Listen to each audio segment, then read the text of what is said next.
Number 12, Eden Wen, and number 4, David Erickson.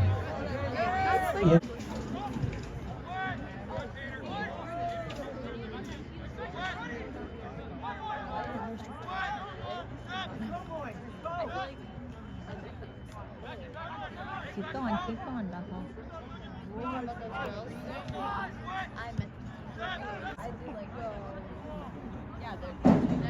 Maybe I should ask my mom if she wants to come down next week.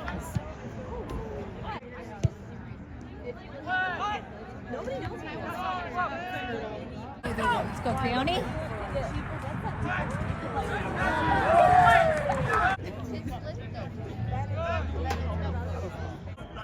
You're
gonna be Daryl Alanis.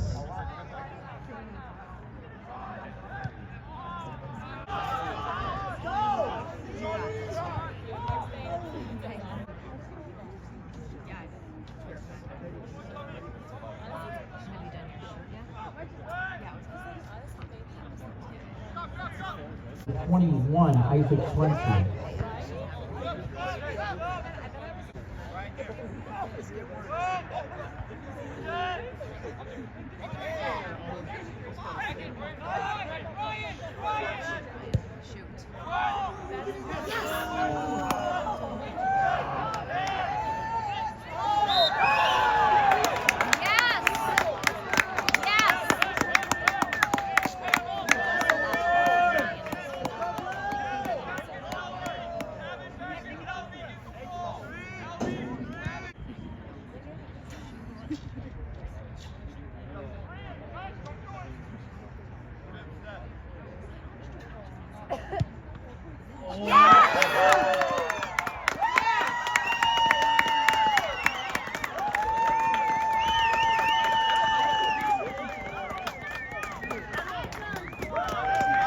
Did you read these for Lisa?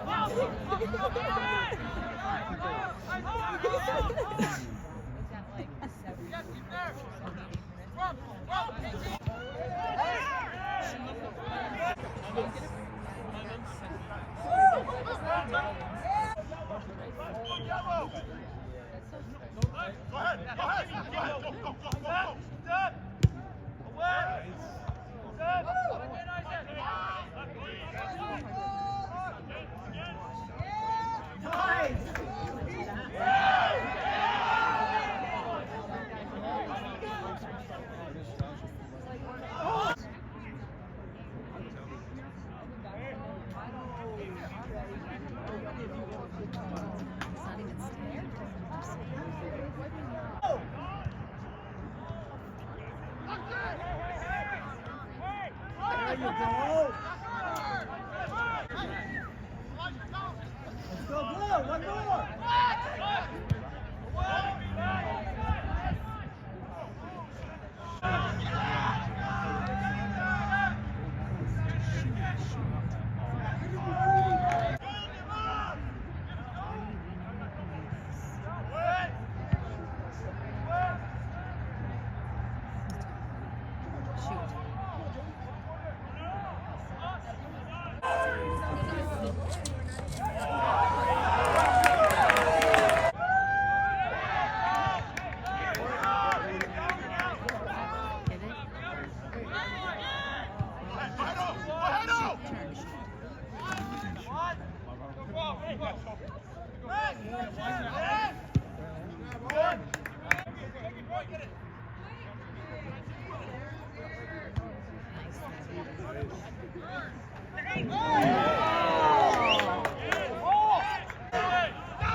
1 minute remaining in the match.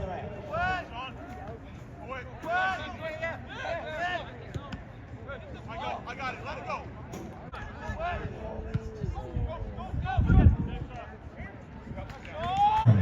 8, 7, 6, 5, 4. Soccer count.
The Wisconsin Intercollegiate Athletic Conference. We're here to compete, to inspire, to grow, and to make history. We are rooted in tradition. For over a century, we have contended as the premier conference within Division III.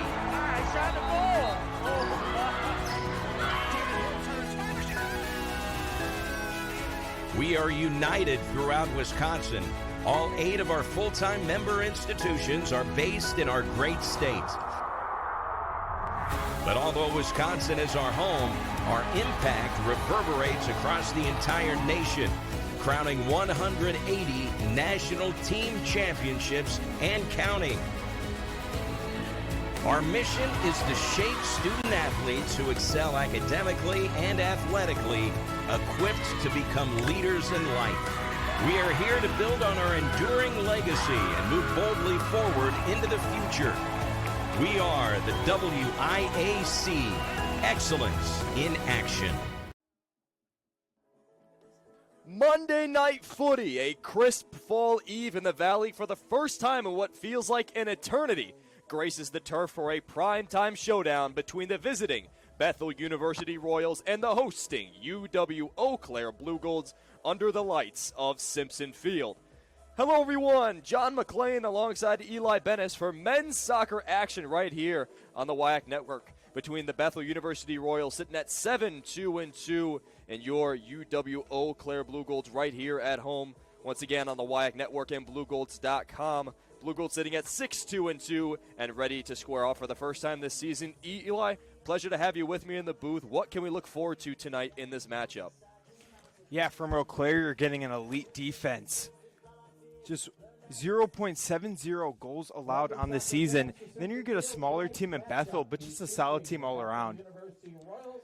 Well, we'll get you the starting lineups and much, much more right after this in the presentation of your national anthem.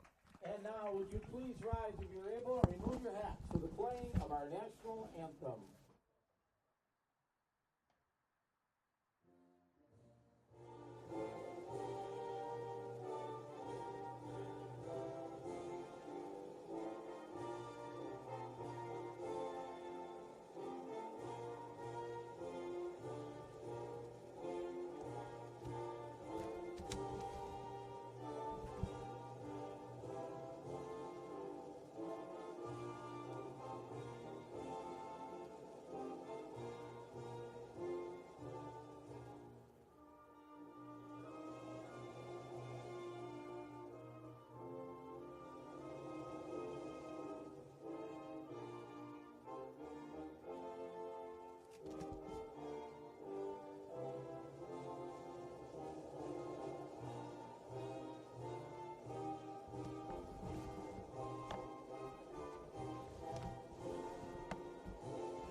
We welcome you back in the booth to present your starting lineup, starting with the visiting Bethel University Royals. In goal tonight will be Griffin Blocker, holding it down for his 11th start tonight.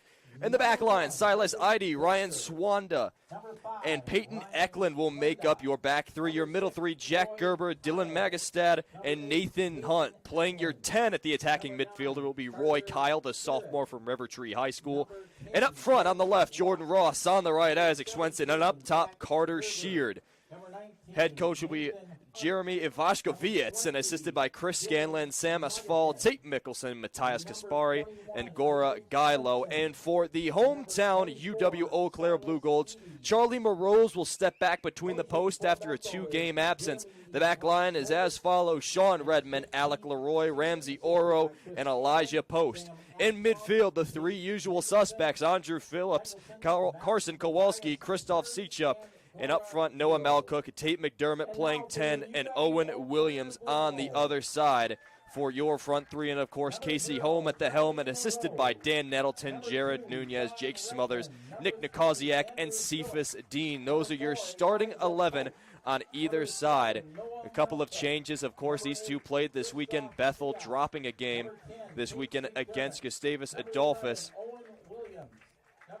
2-4, as well as Eau Claire getting the win on homecoming night right here at Simpson Field, 3-0 in a War on 94 Classic against longtime rivals UW Stout. This is kind of a tale of two momentums right now. Eau Claire unbeaten in 4, and Bethel having some ugly losses, of course, giving St. Scholastica their first win of the season this year, and a team that has been averaging more than 3 goals allowed per game, and then choking away the 2-0 lead against Gustavus Adolphus, giving up 4 unanswered in the second half. These two teams, they're equally as hungry, but Bethel has a lot more urgency and maybe even tilting towards that panic meter. Yeah, that's true, but this is a team that on the road, they're perfect. They're 6-0 to start the season on the road. As far as when they're playing back home, they're 1-2-2, so they have those 2 losses, but this is a competitive team and a team that's been perfect so far on the road. And, of course, the Blue Golds wearing their all-white with the blue numerals. Bethel in their road navies and white numerals. Those will be your uniforms. Goalkeepers will be in such. Eau Claire will be wearing the all-red, and Bethel will opt for the mint green for the goalkeeper kits tonight. A brisk fall night. It finally feels like fall here in the Valley. We've kind of had that high 80s, maybe even reaching 90 on a couple of those days. Really just feeling like summer version too, but I mean, that's the Midwest. You get that false fall feeling, and everything just kind of folds in from there. Yeah, and before the game starts, also important to note, Nathan Hunt for Bethel, he had 2 yellow cards assessed to him in the second half versus St. Scholastica. That took place on September 30th, Tuesday, so he did not play on the game on October 4th against Gustavus Adolphus. So first time back since the 30th. A key piece to have back, that is for sure. Same with Eau Claire. Kalen McElveen has been holding it down for the past 2 games against Luther and Stout, but he will make his return to the lineup tonight, barring any injuries or anything that doesn't happen to him. But Elijah Post getting some valuable playing time, filling in for Carmelo Kasim and kind of that back line by committee. You kind of have those 3 usual starters, Redmond, Leroy, and Oro, but that 4th backline spot has kind of been between him, Oge and Wemwa, who had the brace this weekend as well. We'll talk a little bit more about that later. And Carmelo Kasim, of course, a sophomore from Washington, also slotting in there as well, playing some time. But Elijah Post has gotten back-to-back nods, and we are ready to go for the first 45 minutes of this slate between the Royals and the Blue Golds right here on the WIAC Network. Both teams in their ready position, waiting for the all-good from the head referee. And we've got it. Blue Golds Royals, and the 45 minutes starts ticking. So we get a long ball down to the left immediately as Redmond's there to try to poke it away, and there's Williams, and Bethel will win their first throw-in of the night. And the Blue Golds come into this game 6-2-2, like mentioned before. Unbeaten in 4, and that unbeaten run started at McAllister thanks to Leroy's far-away goal, rattling top bins in left corner, then a win down at Beloit. And then a controversial draw against Luther College. Some of the most hectic soccer I've ever seen, Eli, in those first 10 minutes. A lot of physicality throughout those 90 minutes. But a Carson Kowalski penalty will be the first to knot it all up. And then, of course, the Owen Williams red card causing him to miss Parents' Night against UW Stout. But Tate McDermott and Oge and Wemwa handling business. Here's a ball for Post, poked away by the Royals. Blue Gold's already aggressive, trying to move into their offensive third, and we saw had a ball in the air right when the whistle went off, and that's the game that Eau Claire likes to play, like to put the ball in the air early and put the defense on their back. Sheared with a bit of a wayward touch, and it's going back Eau Claire's way for the time being, but heavily contested. Here's Leroy battling for it at the mid-stripe. Ross will win it back for the Royals. Trying to find a man on the left side. That is Swenson with a far run out near left. A ping back into the box. Wanted Sheared, but will find Leroy instead. Here's Post far outside for Malcook, but we'll end up with Bethel once again. Yeah, and that momentum drive from Bethel, it didn't result in a score or a shot on the goal, but that was a great through ball there by Bethel to get things going early.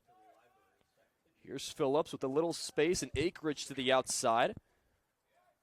But picked off by the Royals, but maybe not quite as there's a fight for it in midfield. There's Gerber. Out on the right side is Swenson. Shear trying to play some bully hold-up ball. Bit of a hand fight there with Redmond, and we'll get a foul going Eau Claire's way. Looks like Kowalski just playing a little keep down with Sheard, maybe calling him too small. Again, Sheard's only listed at 5'9" on the roster, but he was able to win a crucial header in that game against St. Scholastica, the lone goal against St. Scholastica. And he's listed on the roster as only about 5'9", but he can win those aerial battles when needed. Yeah, and this is just a tough team to beat, especially a defensive third for Eau Claire, especially those one-on-one battles. Here's a lob over the box and around the keeper and an early opener, but maybe just missed a sitter. Noah Malcook had his eyes wide, but pulls it wide right, and the Blue Golds stay at 0. That's probably the best chance the Blue Golds will get all night, and maybe even the easiest, as the captain pulls one wide. And the first goal kick of the night for Blocker.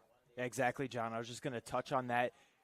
But that's just great opportunities, and while he wasn't able to get into the back of the net, That's added pressure on Bethel. Want to see that one go, maybe next time. I think everyone in the building maybe thought that was going in. It pulled right at just the last second. And sometimes it's kind of that phenomenon where you have too open of a shot where you get a little bit too excited and you yank it a little bit. XG off the charts, but we remain knotted within the first 5 minutes. Eau Claire still trying to keep that attacking pressure up as Bethel intercepts once again. Hard foul on Redmond. Caught his knees with the forward's feet. Swenson also caught in that exchange with Redmond. Yeah, this is an Eau Claire team that's not afraid to get down and dirty. They actually commit a decent amount of fouls.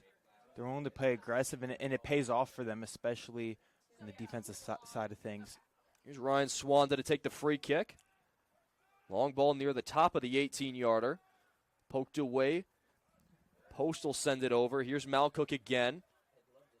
Holding up and winning a throw-in the meantime. Malcook so far in the season has a pair of goals and assists to go with.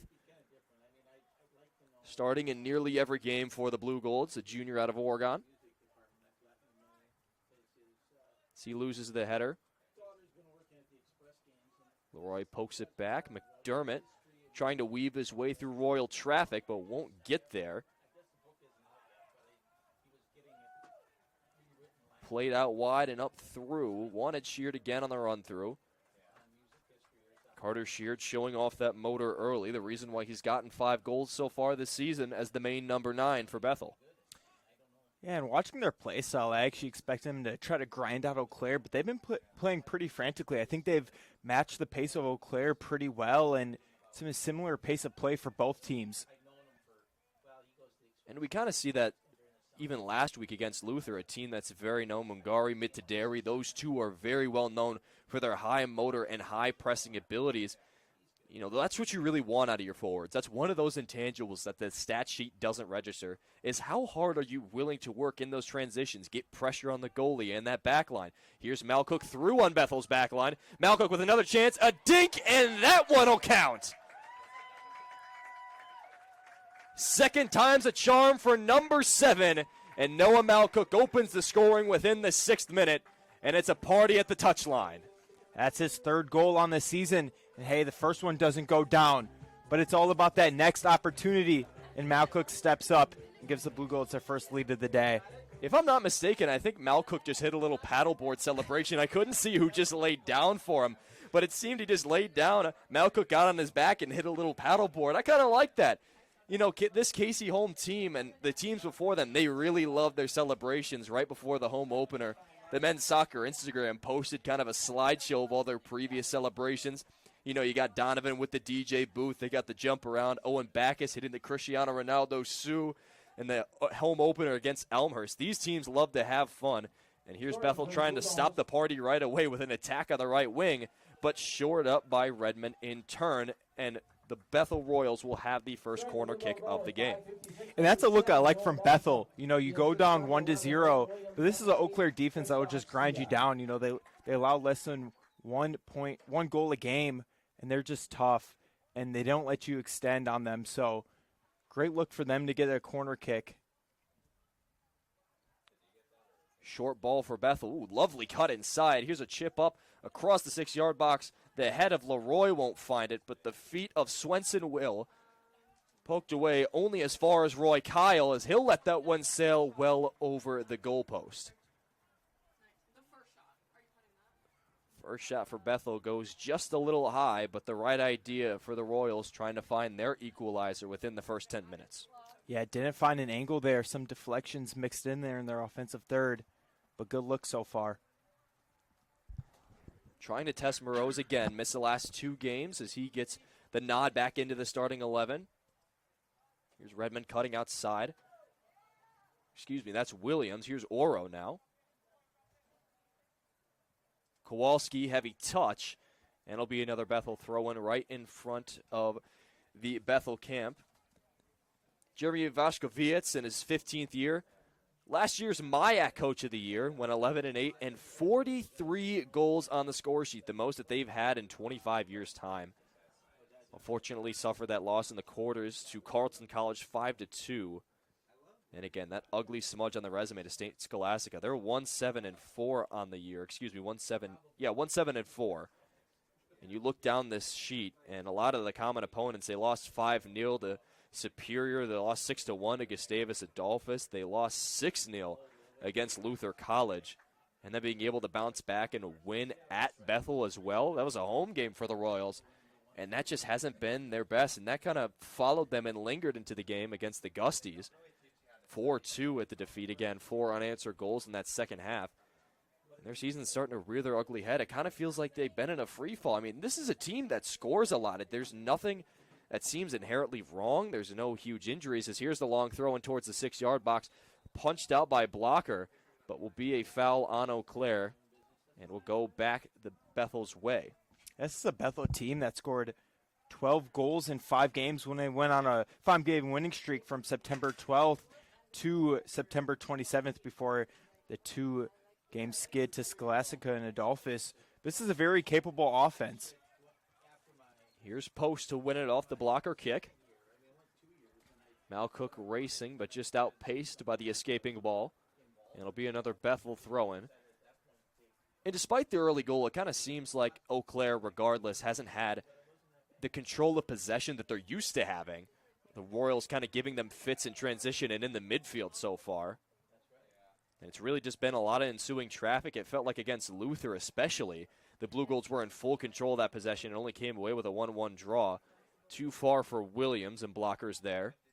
Yeah, great point. Against a 3-0 win over Stout. Felt like, especially in that first half, even though they had that first goal to start things off, they looked pretty messy. I think the ball control wasn't great. And they weren't dominating the time of possession. And that's when Eau Claire is at their best. When they dominate that time of possession, it gives their defense a little rest. Through ball, trying to find Williams. Again, just a little too far. The weight on these passes have been a bit too heavy so far for Eau Claire tonight. The runs have been timed pretty well. There's not much you can say on that end. The speed and the vision of the Eau Claire front three have been very well timed, but the passes, they just need to shore those up a little bit. They've drifted away. You've had a couple of those heavy touches early on that have just been a little wayward. But it does feel like the Blue Golds are in control in the attacking front. Here's a long throw into the right side of the box. Williams' head is there. Another poke free, blocker diving. Not a whole lot of velo on that ball as he'll send us away again. Route 1 looking up top. Yeah, and this is something Bethel loves to do is when they get a stop, they try to catch the opposing defense and the opposing team off guard and send the ball down and try to get a leading man. Didn't work exactly there, but a good thought there. One back in the midfield. That's Eklund. Wanting Swenson, poked away now for Williams. Williams left it. Here's Jordan Ross now. Ross, Bethel's leading scorer, has it poked away. Now Roy Kyle will take the throw, but will leave it for his teammate Eklund. Sophomore from Rosemount, Illinois. Or Minnesota, excuse me. That's a bad mistake right there, Minnesota and Illinois. I'm sure the native Minnesotans won't like that one. Eau Claire wins another throw in. They'll like that.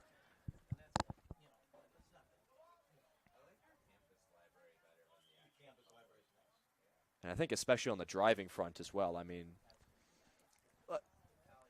I don't know how much this might hold true for a lot of people, but from my experience at least, I feel like whenever you see an Illinois plate come up on the highway, you kind of just dread their next move. Yeah, I had to drive. I went to a concert in Chicago, and I had to drive through that, and it took about like 4 to 4.5 hours.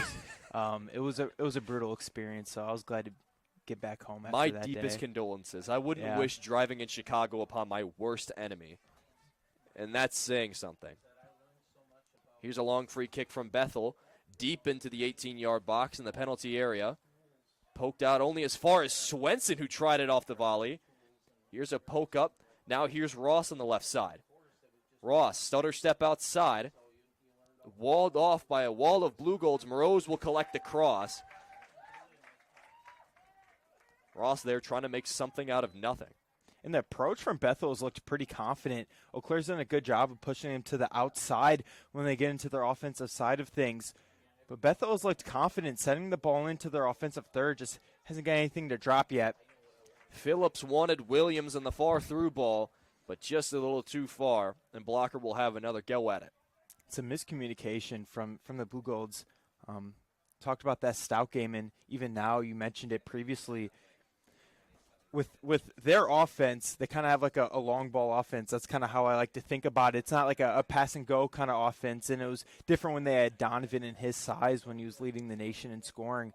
But they kind of have that physical nature to them, and sometimes that allows you to be messy when you have passes that just don't connect. Here's Sheard streaking through. Kowalski's there to clear it, and Leroy will meet the danger.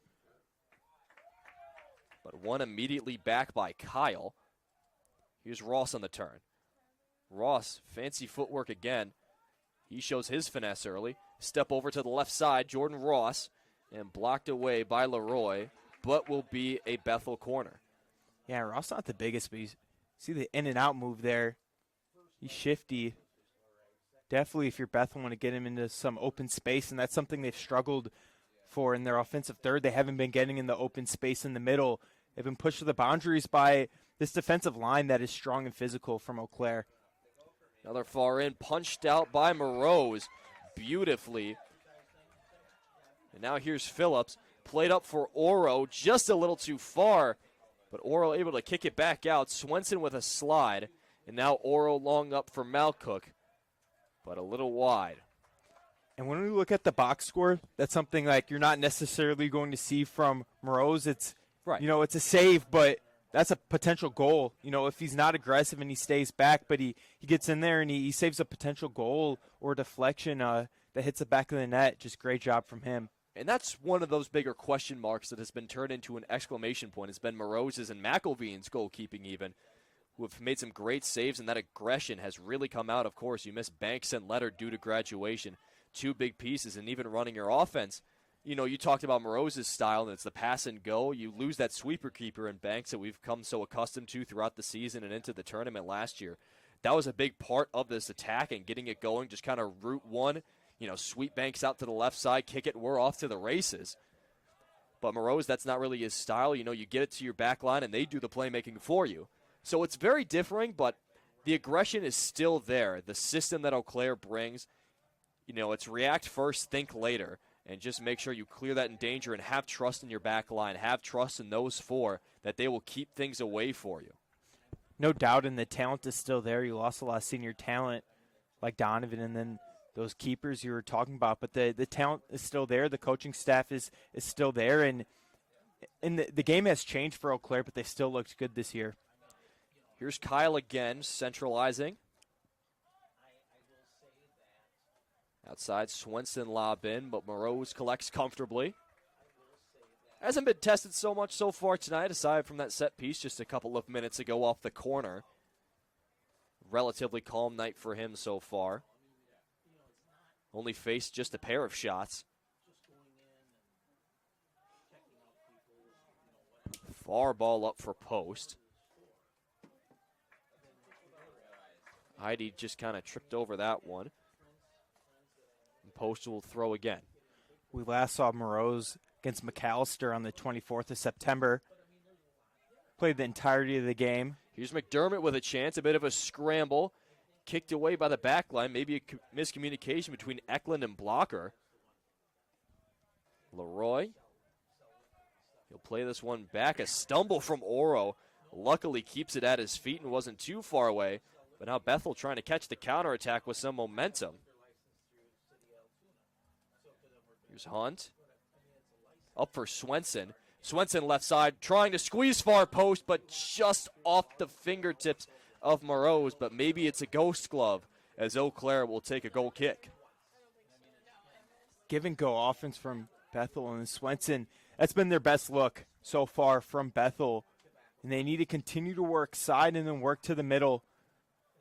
Wasn't able to get that one to go in, but good luck. There's Sheard applying a little bit of pressure. The Eau Claire keeper. Oro right side again got bullied off of it. And it's another Royals throw in as they go quick. Poked out center, a little faulty. Moreau's diving for it and just keeps it away from Swenson, who plays it back to Roy Kyle. He'll flip the play out to Hunt, and that one's far and upside. Now we got some scares within just a couple of minutes of each other. Moreau's now starting to feel the pressure in the kitchen.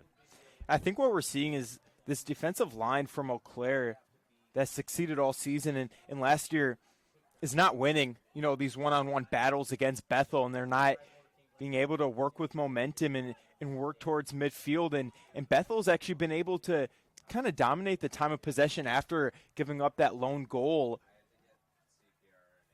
This defense for Eau Claire, this defensive line that they rely on to get it to the midfield, they haven't been able to do so successfully so much so far. And it kind of just seems like since that first goal, the back line for Eau Claire has kind of been on their heels. Of course, Oro has lost his footing a little bit. That pass back from Kowalski seemed a little wayward to Moreau's. And it kind of seems like they have been caught out on their heels recently. And this probably, we're starting to enter the threshold where Home will start to look at the bench, look at the guys in the pennies, say, hey, start getting loose. We're going to start making some changes here because Eau Claire loves to change throughout the game, pretty much from the first 20 minutes onward. They will make a handful and boatload of changes, 2-3 guys at a time, just to keep the legs fresh. They'll bring guys back in after about a couple-minute break. They love to keep the legs fresh, and keeping that energy bar on high is a big emphasis for Casey Home. As here's Phillips, another just wayward through ball. He wanted that one back. Albeit it was a 3-0 victory against Stout. They had 14 substitutions, like you said, and throughout the years this Home has been here, it's kind of been their identity is having that depth and finding talent. And it's kind of a transition year. It's weird to say after, making the Elite Eight, but a lot of new faces and familiar faces that left and graduated. So you have to see what talent you have and kind of shuffle through. Yeah, like you said, it is kind of considered a transition year, which, again, is kind of weird to say in the same breath of this team that made it the furthest they ever had in the NCAA tournament. Of course, the Elite Eight defeat to the eventual national champions, Amherst College. But it is kind of weird because you do have a lot of these returners and guys that stepped up, Redmond, Phillips, McDermott, Williams, Kowalski, Malcook, a lot of these guys that stepped up in tournament time. But it kind of does feel like almost, I wouldn't say rebuild. I don't think rebuild is the appropriate term. But transition certainly feels right. But Home hasn't switched up his strategy. He hasn't tried to switch the system for guys that have played in it for so long. So here's a handball. It looks like to be on Eau Claire, so Bethel will win a free kick in their attacking half. But it does feel like there's a lot of new coming into this program. Just point blank, you got new faces, you got new guys in goal, you got a lot of guys rotating. That fourth backline spot has kind of been a bit of a rotating musical chair for the Blue Golds.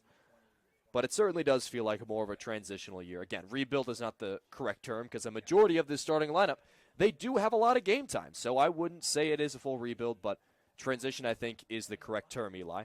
Here's a long free kick from Bethel into the penalty area. Malcook is there, but not quite as fast as Eklund, who takes it outside and blocked away by Post, as it will be a corner for the Royals.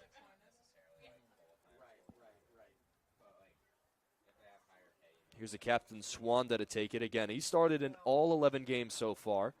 The senior from Medina, Minnesota, has got one assist to his name so far. A part of all 5 clean sheets, of course. And here's the long throw. Right to the noggin of Post. Only as far as Roy Kyle, who tries his luck. But maybe next time.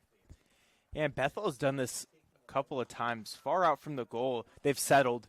And you see that, I don't sense there's a lot of panic coming from Bethel. Seeing the way that they've responded, they haven't put a goal up, but they've played aggressive and they looked good moving the ball in transition. But they have settled a couple of times, and you want to clean that up and give yourself closer looks, even when Eau Claire's defensive third is all the way back and their defensive line their defensive line is there. And speaking of Swanda, playing the wrong football, You forgot it's Monday Night Footy, not quite football. So he'll take a shoulder check and the foul. Eau Claire will take the free kick. I believe it would have been good, though, if it was the other football. True.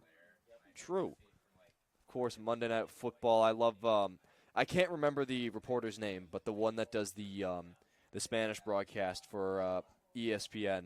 You know which reporter I'm talking about, right? No? No, I don't. You don't? You never saw that interview with him and Aaron Rodgers? He got a sombrero? Are you talking about Guillermo or no? No.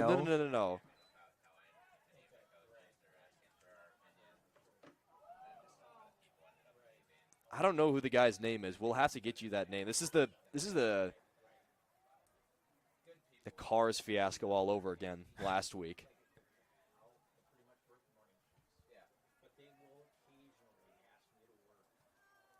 But his energy is unmatched. Monday Night Football. I mean, there's nothing better. I would honestly much rather watch that broadcast.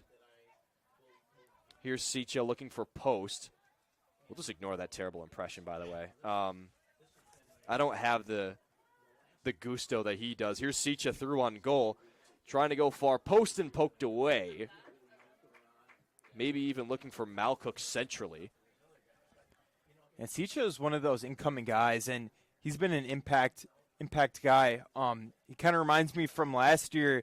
He reminds me of a guy like Tate McDermott, who was that first team all-conference 6'1" midfielder out of Bridgeview, Illinois, went to Argo Community, had a goal against Superior second game of the season, but has started 9 games, has been an impact player for Eau Claire, and has looked good so far.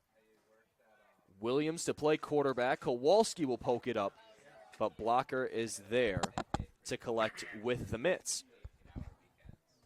But yeah, Sicha getting that goal, opening his account in one of those, for lack of a better term, everybody eats games to start the season against Superior, who was a great tournament opponent last year, took Amherst all the way to double overtime. That was a great game to watch. That was a very tested team, but they fell victim to one of the biggest opponents that a team has to play every year, the graduation bug. And that's kind of been their biggest pitfall so far this year. But they are still heavy favorites to win the UMAC. We're projected number 1 this past season in their conference and coming into the preseason. Eklund poked away. Peyton Eklund again. Out wide for Swenson. Swenson trying to connect with Hunt. One of the few changes made in that constant starting lineup. Great defensive stand from Eau Claire. Here's Sicha on a foot race. Sicha still has space, keeping it on his right foot. Ping back from Malcook, but poked away again only as far as Kowalski. And Post is trying to keep possession for the Blue Golds, in which they will. Leroy is there, and they'll kind of play keep away for the time being. It is oddly quiet in the substitution box again, going back to our point a couple of minutes ago. Home keeping his starting 11 out there for a while. They've been cooking. Here's Post. Near the near post. Squeezes it far post. 2-0 Eau Claire.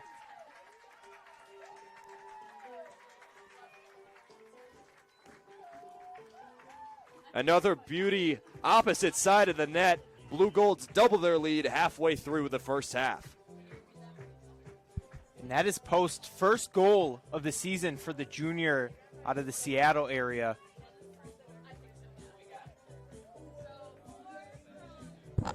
And that's so crucial, for Eau Claire, getting the ball to the midfield. They have not been able to do that after that first goal. Bethel's defensive line looked great, but you get it to midfield and anything can happen. It's kind of the same mindset I have about corner kicks and those set pieces. And while it wasn't that, you get the ball past midfield and anything can happen. And great look there for Post. So Post opens his 2025 account, and it is 2-0 Blue Golds halfway through this first half. That's a far away kick from Ross. He just sails that one over, I believe, just to get the substitutions in. And now here we got a triple sub for Eau Claire. Get you those names and numbers shortly. That's Post second. That's his second career goal. He had one last year as well as an assist. Host of changes for either side.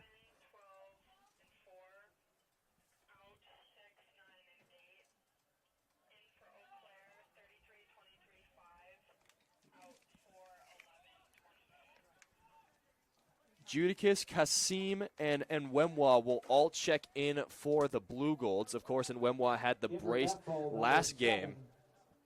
Jordan Oberholzer, number 12.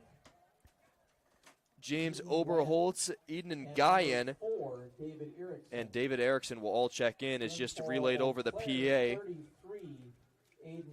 So triple substitution on either side after the 2-goal lead for Eau Claire. But I feel like Bethel was really starting to find those clicking pieces up front right before that second goal. It didn't seem like they really let their foot off the gas at all. Yeah, and the 2 goals stems from their inability to succeed on their offensive side of things. They've been pushed to the boundaries to the outside by Eau Claire, and that just kind of stunted anything that they had going offensively. Phillips will take it off the Bethel throw-in.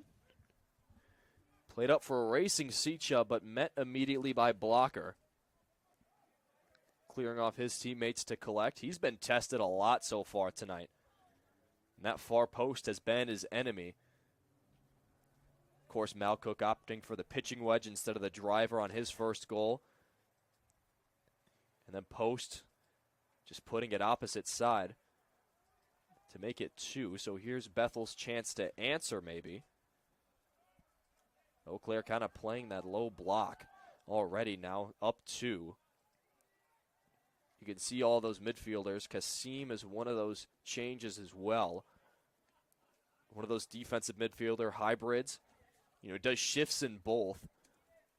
Another one of those valuable pieces. And kind of also one of those floating guys in the rotation, him and Nwemwa. Post, again, we'll say it again.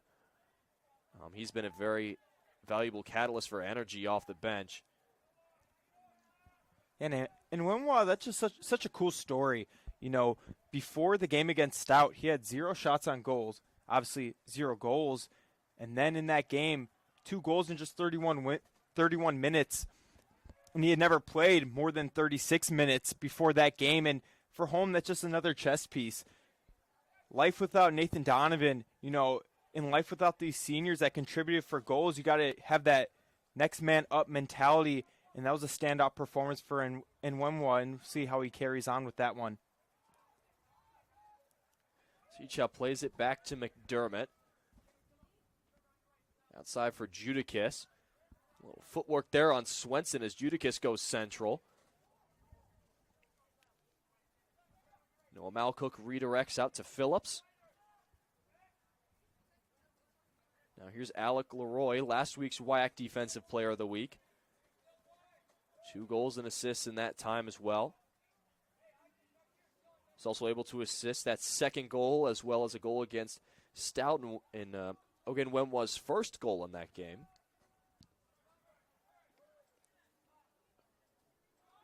Played and started some valuable minutes against Luther as well. Assisted against Beloit. He's been on a hot streak so far, playing his best soccer. Here's Swenson. Swenson inside, tested by Nwemwa, who wins the ball immediately. There's Malcook falling victim to the turf monster. And these colder nights, it makes it hard to get your footing. And both sides kind of feeling the full effects of it as Eau Claire looking to make another triple substitution en route to another dead ball here.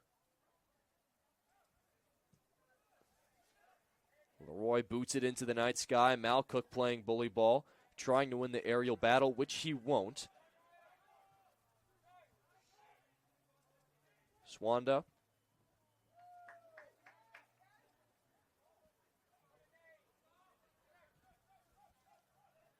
Bethel now trying to hold possession here. Here's Magestad. Swenson. Up for Eden Nguyen. Ross lost it off the far ball. Here's Swenson again. Judakis not giving an inch.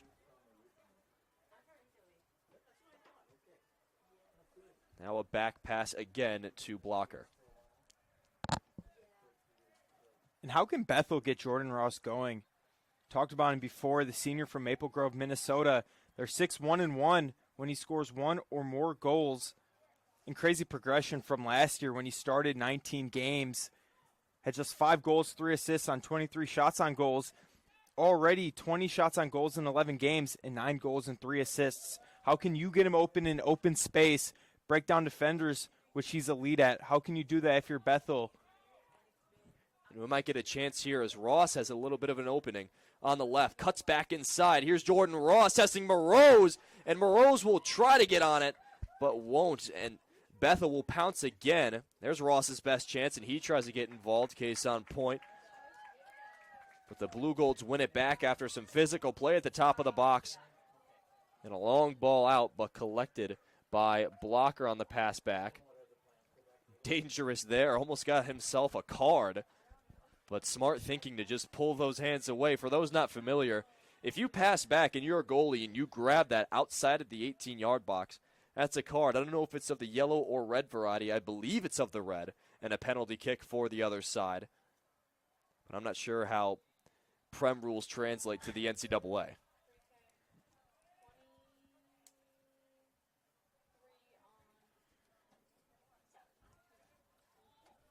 So Bethel with another free kick inside their own half. 12.5 minutes ticking, 2-0 advantage to the home side Blue Golds. Cross into the box. Here's a chance for the far post. Still on it for Bethel. Only cleared as far as the back line. There's Idy, the defender. Swenson. Outside Elias Idy again. McDermott wins it back. Yeah, and great showing from the defensive third. There hasn't been a lot of momentum. It's been pretty stagnant on offense for Bethel, and great buck there. Sicha switches the play for Malcook. He's got to run through. And a great clearance there from Ryan Swanda. Blocker was also there to mediate any danger. But a great goal line clearance, and now a triple substitution for the Blue Golds.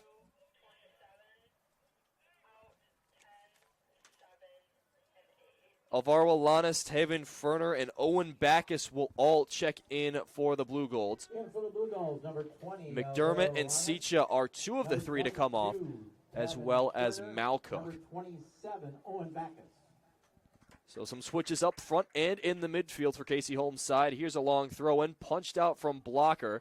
Still dangerous for Eau Claire, plucked out of the air by Backus. As Backus still trying to win it. Only as far as Leroy. Here's Ferner. Ferner getting his first touches of the game. Leroy in a 1-on-3. Ross wins it for Bethel. But Judakis will get the quick throw.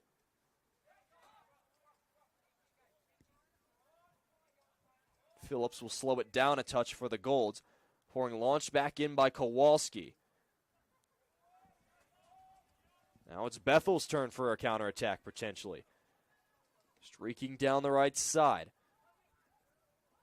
To the midfield, 50-50 ball won by the Blue Golds. Far side, Judakis again. Judakis outside of the boot. That's a beautiful pass, but not quite enough to free himself of the Bethel press. Here's Erickson battling with Werner.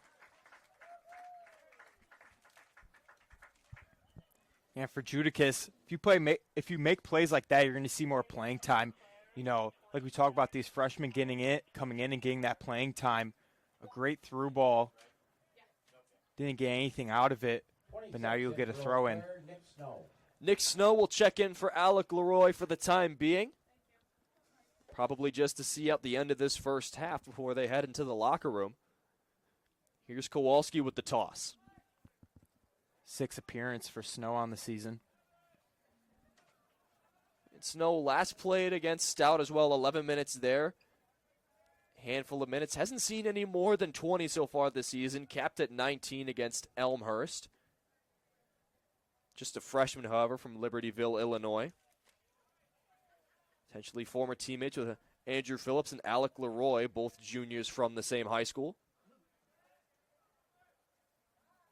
One of those cohorts of guys, of course, you got Kasim Alanis and Post, all from the Seattle area, and then Phillips, Leroy, and Snow, all from Libertyville. Kowalski from Mundelein, so he's from Illinois as well. And then the freshman class, a lot of guys from Iowa. That's right. Donovan was from Iowa, northern Iowa region, but a lot of recruiting from Iowa. Interesting to see that the different regions that Eau Claire prioritizes. And Eau Claire kind of tries to build that wall around that quad state area between Wisconsin, Minnesota, Illinois, and Iowa. Few guys outside of that. Redmond, one of the few outsiders from Lebanon, Tennessee. And again, of course, the Washington guys. Here's some physical play between Phillips and Ross. Phillips wins this battle. But that's kind of been Holmes' approach. He really likes to keep guys local, win the hometown guys, and it's paid pretty well. Here's Snow with some of the first touches. One back by Bethel, however, down the right side. And Wemwa, he'll take it and play a little hold-up ball. Bit of a thwack there from Redmond. Arroyo is down just outside of the penalty area, holding the right leg. We'll see to what severity. Breathing in pain as Moroz will send it out for play to let the trainers come on. Yeah, it's been aggressive. Claire's defensive third. Hope that he is okay. Yeah, that's never something you want to see on either side. Right leg injury to one of the Royals. Number unsure as of right now. Helped up by a teammate. He's off on his own power. Able to walk with no real ailment. So that is always good to see. Appears to be Jack Gerber, number 17, if I'm not mistaken. He'll jog it off to show some toughness. Doesn't look like there's anyone to replace him so far. And he will opt to stay in potentially. Another change in for Bethel. Cirone Menendez will check in, his 11th appearance so far this year. He's got a goal to his name as well. Sophomore forward from Stamford, Connecticut.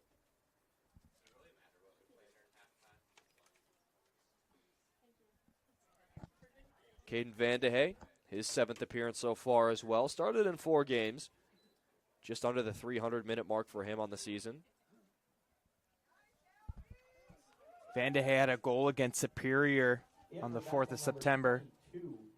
His lone goal of the season.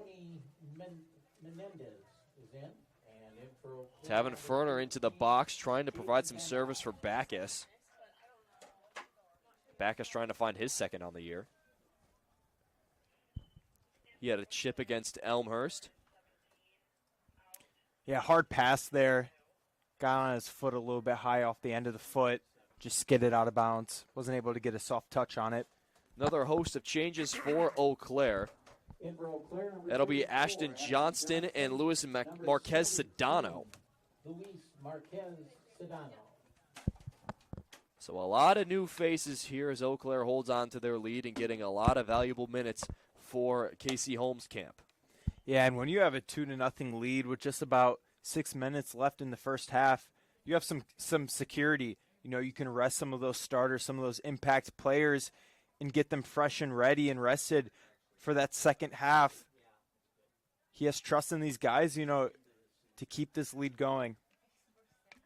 Here's Swenson back towards the midfield.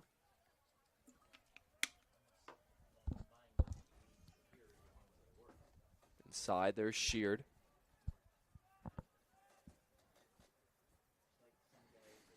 Right side, far cross, wanting Ross on the volley. You can kind of see that from a mile away, Ross winding up that large left foot. And he wanted every single bit of it, wanting the home run shot, but just far off the mark.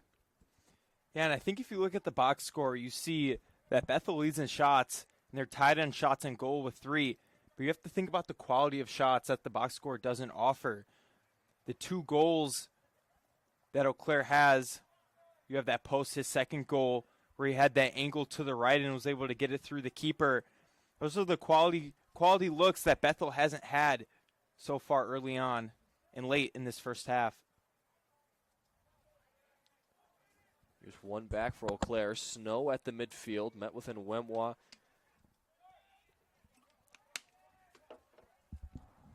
Up for Bethel again.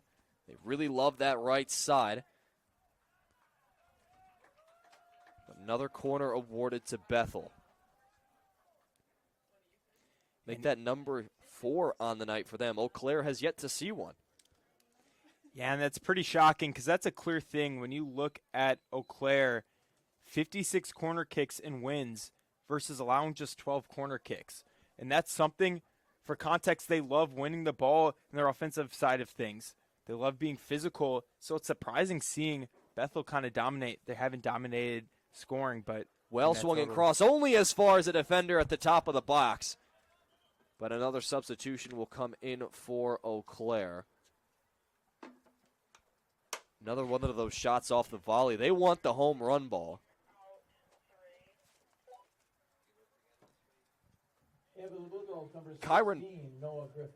Noah Griffin in for the Blue Golds.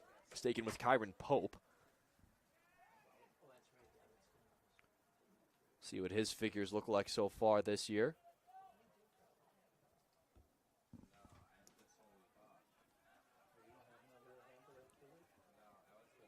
Just 4 appearances on the season for the freshman from Madison. Has only played most minutes in a game, has been 18 against Stout. It's a little bit more burn recently for Griffin. He's a press from Ferner. Swenson's pass picked off immediately. Little bully ball will be awarded to Eau Claire. That's Nick Snow winning it. And there's been conservative passes from Bethel, especially by midfield. And Eau Claire and their defenders have done a great job of just coming up from behind and winning those one-on-one battles, not letting Bethel advance.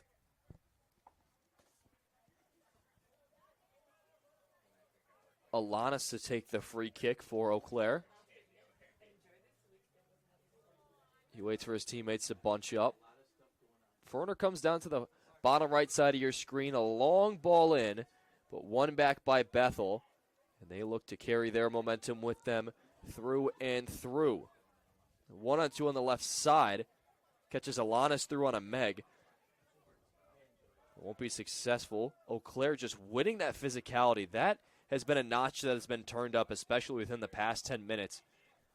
Bethel wanted a little bit to start, but now with the changes of Eau Claire, some bigger bodies getting in the rotation.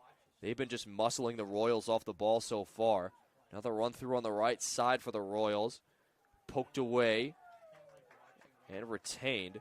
Man for Madison East gets his first touches as well. Swenson towards the middle, back towards Isaac Swenson. Now here's Ross.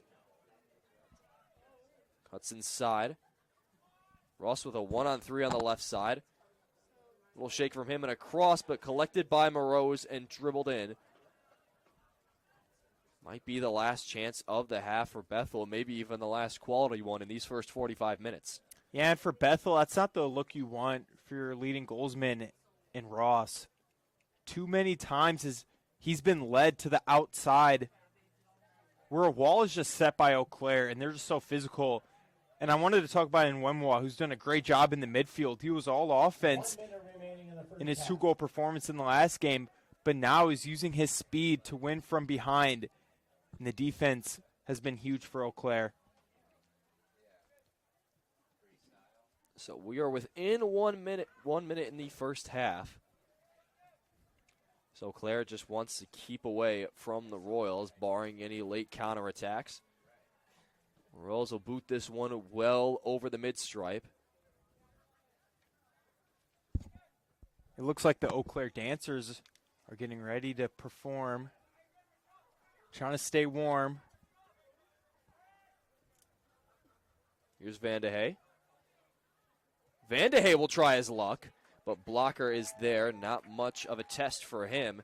So we'll wind within 10 seconds. Last chance for Eau Claire for the half. Royals attempting one more attack of their own, but it looks like that will taper out. So your halftime score is UW Eau Claire 2, Bethel University 0. And how do we get there? Well, we'll tell you. The early opening goal for Malcook and the chip within the 6th minute. And then Elijah Post squeezing it to the far left, just within about 4 yards of goal. About 15 minutes following the first score, and that's where we sit. A couple of good chances from Bethel and Ross coming off the right side. A lot of set pieces for Bethel in their four corners as opposed to Eau Claire's nil. But really just a tale of two offenses relying on set pieces versus the free open play that Eau Claire has been providing so far. Yeah, and if Bethel wants to get things closer on the scoreboard and get some goals on the board, they need to win battles. Defensively, offensively, especially in the midfield. When you're able to win in the midfield, then you can get it to your star in Ross, who needs that open space. We saw him getting shifty earlier in the offensive third, had a good look, wasn't able to get it to the back of the net. You need to get Ross open if you want to get some goals on the board. And it's not like the Royals have had bad looks either. They're out-shooting Eau Claire 10-5 with 4 shots on goal. It's not like their offense is completely stagnant. The scoreboard isn't quite reflecting that, but maybe one of those chances will break through in the next 45. But for the next 15, Eli and I will step away. Second half is on deck next. Men's soccer right here on the UWEC Network, and we'll step away.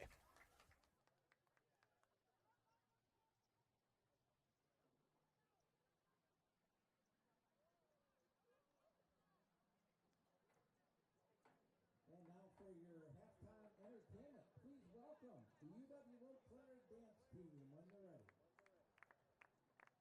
All right.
Thank you, guys. Great job here at halftime.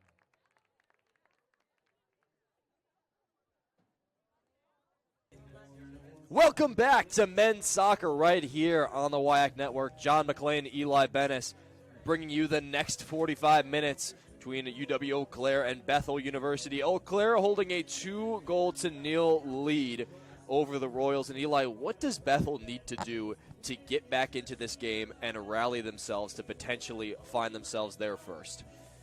Yeah, this is a very physical Eau Claire team, and they need to win that battle, that physicality battle in the second half. They weren't able to, and specifically talked about this too. They need to win in the midfield. They need to win in the infield. They have more shots on goals than Eau Claire does. They have 4, the same, but they have more shots than Eau Claire does.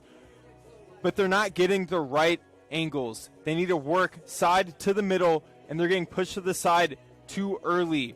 They need to move around and be aggressive in all parts of the field. Most certainly. I mean, they've had their chances. Now they just need to convert. That's the last thing, is their execution. Again, they've outshot Eau Claire so far tonight, 10-5. They've had their 4 shots on goal, equaling Eau Claire's amount, but they are down 2 on the scoreboard. They've made a couple of changes, which we will get to in a moment, but they've got 45 minutes to find themselves and maybe draw one back after a couple of hard losses so far. St. Scholastica and, of course, Gustavus Adolphus again at home. This is a team that needs to rally, and they need to rally quick. Again, Jordan Ross, Carden Sheard, Isaac Swenson, they've been showing flashes so far, and they just need to be able to execute. They've had their chances. Jordan Ross in the outside of the box, his playmaking, playing it into the center, coming out left side, isolating himself in those one-on-one, one-on-twos. These are battles that he can win. Now it's just a matter of doing so. So, with all that being said, we flip-flop sides, and we'll get right back to it, of course. Eau Claire still in the all-whites, and Bethel still in the all-navy. Elliot Lindbergh, the one of 2 major changes for Bethel. He will come in.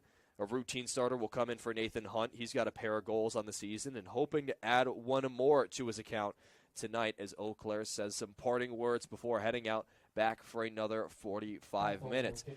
Definitely starting to feel like a very crisp and cool fall eve. The temperature has certainly dropped. Very nice and brisk. I'm going to make myself some nice warm apple cider when I get home, that's for sure, and watch the Brewers hopefully dismantle the Cubs for the 2nd game in a row. Jackson Chorio is back, thank the heavens above. I see you repping the Brewers stuff under the Eau Claire merch. I tried today. to hide it, but it didn't work. Hey, man, it's still blue and gold. That's all that matters. As Bethel will take their second half kick. They will open right away. Score update for those at home as well. Dodgers up 4-3, but the Phillies mounting a late comeback in the bottom of the 9th in their Game 2 series. Now Eau Claire trying to mount their first attack of the second half here. Here's Mel Cook out to the right side. Little too fancy on the touch right in front of the Eau Claire bench, and Bethel will win their first throw-in. And if you're with Bethel, you need to play with the momentum and energy that they played with to start the game. You know, Eau Claire had that goal to go ahead, but Bethel looked good, and they were playing quick and playing together, and you saw that kind of go away at the end of the first half. They need to play together moving forward. Here's Ross now on the far left side. Physical, but Eau Claire will win themselves a free kick.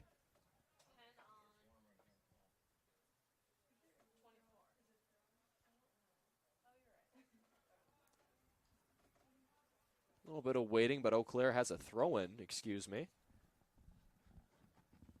Long ball down the right side, picked out by Malcook.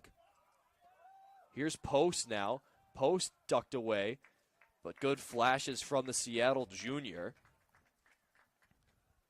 And he got shot out of a cannon. Good job by the Royals to get back and stop anything from progressing. So Williams now. Again, they're kind of long throw-in QB1 type of guy for the Blue Golds. Just has that arm power. He'll take a check down, though. One hopper into the 18-yard box and high into the sky. Williams trying to retain, and will. Here's McDermott at the top of the box, but picked out by the Royals. Now Bethel in transition. Here's Oberholzer. Oberholzer with acres of space here on the right side, looking for his options. He'll try to find one in the center of the box. Sheared with an attempt, and Tess rose early. And those are the looks that the Royals have been looking for. And while it didn't go down, that's exactly what they need. Work side to side, work into the middle. And while they weren't able to get anything going, it was a great momentum look and something they need to keep going back to if they want to get on the board.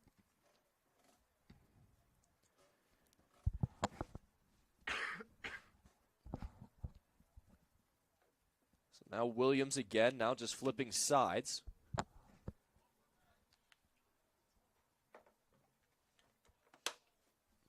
Williams another long throw. Wanted Malcook, but will find the head of the Royals. Poked away upfield. Sheard again testing his pressing abilities against what appears to be Kowalski. Here's Post now showing off his high speed. Post playing physical, but penalized for it, and a free kick towards Bethel. Fresh legs out of the locker room for both sides already. Post and Sheard just going sprint for sprint right now on either side. Yeah, and it's the little things, but Oro had a cross there that was just errant. And there Bethel was able to come up with it and then cause the foul on Eau Claire. And those are the little things, just mistakes from Eau Claire that rewards a set piece for Bethel. So a long free kick in their attacking half, kind of near the 40-yard line as seen on your screen.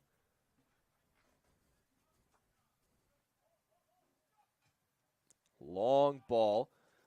Rose kind of comes off his line. Still in danger territory, but cleared away. Malcook on the race, and a bit of a hold up from Malcook, deemed just enough to win Bethel another set piece. Not sure why it was awarded to Bethel. You know, you would think it'd be the other way around if Malcook held one another. Yeah, especially with Malcook. One-on-one battle, they're moving to Eau Claire's offensive side of things. Exactly to your point, you would think they're Bethel trying to defend that it would go against them, but it did not.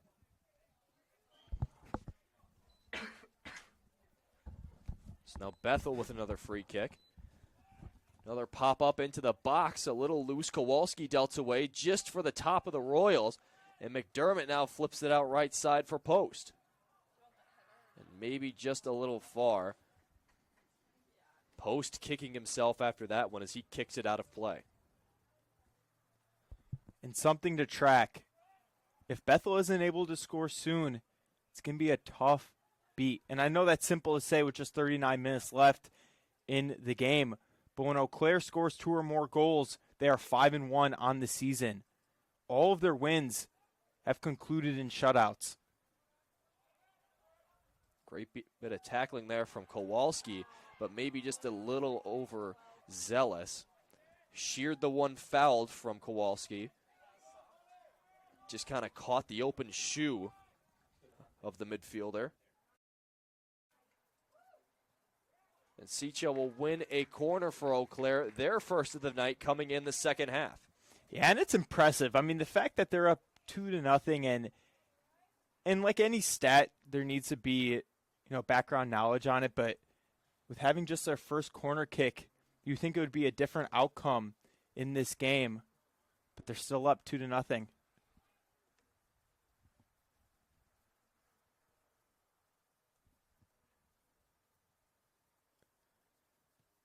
Corner taken by Leroy, but clamped up by Blocker.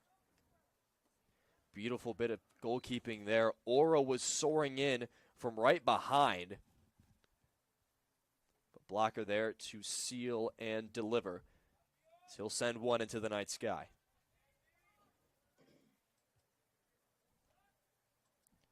Malcook showing off the bunnies there a little bit. Sheard's there to collect.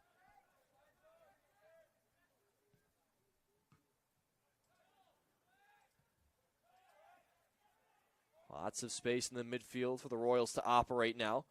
Switching the play over the left side, that's Swenson. Now Ross. Ross loses it, but Bethel will keep.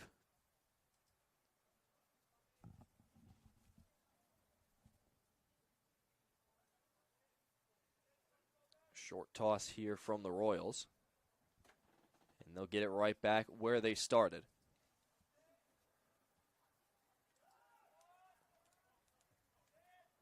Looking ahead a little bit for the Blue Golds after tonight, they come right back here Saturday night for the start of WIAC play, or the second game of WIAC play, against River Falls. Kickoff is set for 7 p.m. Last home game for a couple of weeks before a 2-game road trip down to Platteville and then over to MSOE, Milwaukee School of Engineering, at Vietz Field.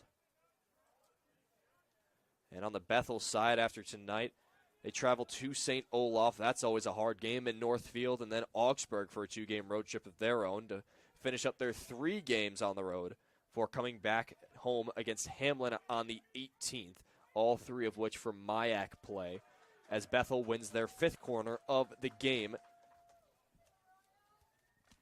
Yeah, River Falls, Eau Claire's next opponent, 3-4-3 on the season, winless on the road. Last time out for them, they tied Platteville. Good outcome for them. Platteville, solid team in the WIAC.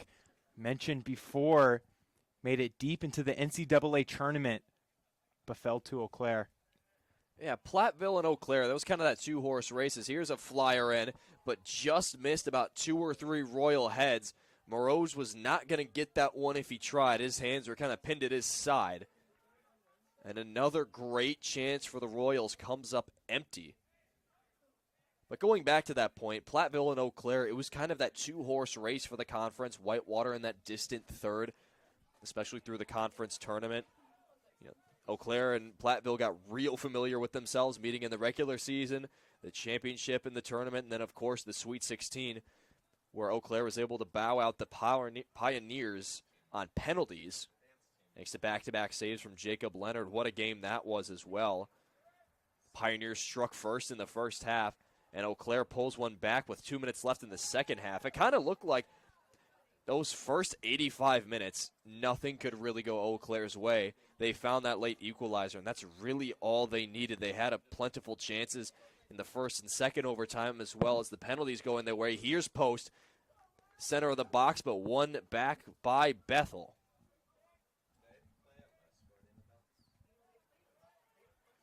Yeah, that's a great point, and I think dissimilar to other sports in the WIAC, you think of football. Eau Claire just lost by multiple scores to Stout, who just received votes. They weren't in the top 25. Multiple top 25 teams in the nation in football. In soccer, it's developing. You know, it's not necessarily like baseball and football on the totem pole, but it's developing. Whitewater, solid squad. Platteville, elite squad. And then you have a team like River Falls who's able to tie them and play well. It's developing, and you're seeing Eau Claire kind of come out as a top player in the WIAC. And that also goes to show, you know, this is the league's only the second year since it was dissoluted about 10 years ago. And the WIAC now just coming back into fruition. Again, it's one of those sports that doesn't have all 8 teams just yet. Lacrosse, one of the key players missing. Oshkosh, another one of them missing in this conference. So you have just that partial conference. You know, you look at it like hockey or women's lacrosse. Baseball finally getting back a full slate. Here's a free kick in for Eau Claire. Only as far as Leroy. Pushing his luck but going broke, and will be another goal kick for Bethel. But yeah, they're still trying to become one of those bigger players. You know, basketball is another big one as well, men's and women's side. Whitewater always seems to be up there. Of course, Platteville kind of running the show last year. Lacrosse was top 5 for a while. Eau Claire was teetering in and out of the polls. They gave some good scares to those top teams. Oshkosh had a pretty solid season. And the same for football. A lot of those similar teams, you know, 5 teams in the polls right now with 2 more receiving votes. I mean, this is a really, really battle-tested conference. But I think for soccer, the MIAC is a wild card. Almost, you know, these guys kind of prey on each other, so no one can really jump up into the polls as high as they like. Last week, Gustavus Adolphus was one of the highest ranked at 21. And these guys, it is just, the margin of error is so little in the MIAC, as here's a cross for Eau Claire, and it won't be there. But it just kind of seems like on any given night, anyone can take it, right? And with how many teams there are in the MIAC and how much they play each other, the close proximity. I mean, it's one of those breeding grounds for just so many upsets throughout the year, and nothing's guaranteed. So here's a quick throw in for Eau Claire. Malcook trying to find Williams in the center of the box. It's not going to be there. There's Phillips, knocked off the ball. Now Oro plays it out wide again. That's Post. Elijah Post racing outside. Elijah Post. A foul inside the box, but will not be seen. Looked like Phillips was tripped up just a little bit. Good effort by Oro. stop any momentum that Bethel might have had. And Oro's kind of been the calibration for the side as well. He wins that ball at his feet, and he's able to just slow the game down. Even though there might not be anything said, it's just like, we can slow this thing down, guys. We're okay. We have possession right now. There's no need to push anything. We can slow it down, get back in your positions, reset, and we'll launch another attack. He's just kind of that calming presence in the back line that Eau Claire really needs, especially when they do launch those quick, fiery counterattacks. Just able to get that one at his feet, and that's something much needed. Yeah, and you have a youth wave this year with Eau Claire, and it's important that you have a senior like Oro, two-time player at Luther, transferred over here. When you get a guy like him, you have a guy that has experience, that knows D3 soccer, that knows collegiate soccer. Think of him as like a plug-and-play kind of guy, can come in and can fit into any system, and he's done so swimmingly. Yeah, that formerly of Luther College as well. Played against his former side last week. Played a lot of valuable minutes. Morose makes a valuable stop as well. And all season long, there hasn't been a lot of save attempts for Eau Claire and their goalies, but Morose has looked good. He's looked sharp. Hasn't been a lot going towards him in the second period. Had some notable saves in that first period and has looked good after a 2-game absence. Played down by Bethel. Here's Jack Gerber now. Gerber up for Shearer.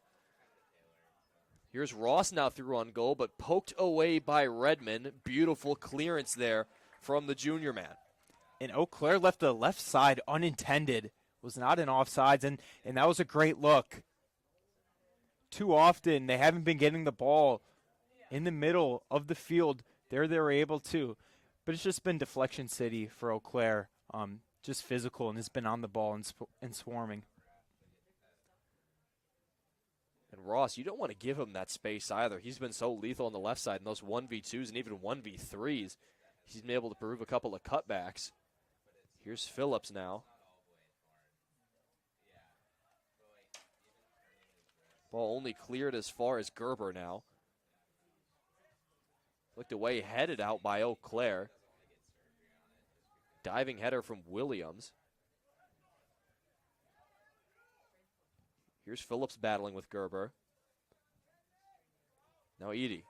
Edie met very clearly knee-on-knee contact. Williams a little slow to get up, but will do so on his own power. Wrong place, wrong time kind of situation for Williams. Not much he could do there. Just a little bit too much contact. Yeah, kind of just felt like Williams was a runaway train there and just kind of clobbered Edie. Here's Swandon now on the free kick. Eau Claire's got a pair of substitutes waiting in the wings. Swanda will keep this one on the ground. Ross now on the right side. Swanda poked in. Morose is there on the left post. And will launch the far throw from Malcook. Switching the play all the way down for McDermott. Will he get there? He will. A little cheap over the top side. Wanting the cross on the backside. But we'll go back to Bethel's side. And that is one of the better balls that you're going to see in a game that just went to McDermott in that cross. Just precision. Kind of on his back foot, just sent it, and McDermott was able to come up with it. And while that didn't result in a goal, you switch the field when you do that. You have the ball on your offensive side of things, and that's just preventing Bethel from having the ball, frankly, from having it on their offensive side of things and in the midfield. Carmelo Kasim and Aiden Judikis will be the first to come in. Williams and Post will take a rest for the time being. So another dose of super subs for KC Home, and these guys check back in after some great minutes in the first half. And I'm assuming we'll probably go all the way through the bench given this result stands. Yeah, and time is running out for the Royals. Just under 27 minutes left in the second half. And they haven't been getting the same quality of chances. You know, you've had that Ross run earlier. He was left free on that left side. You've had a couple of set pieces where Moreau's mistimed his jump a little bit. But other than that, it seemed pretty empty-handed so far for Bethel. They haven't been able to get the quantity of them as well. It just seems like things haven't really been opening up. Eau Claire's been tightening down, and the Royals will make another change as well for the time being. And Jordan Ross has had a couple opportunities, just hasn't been able to come through for the Royals.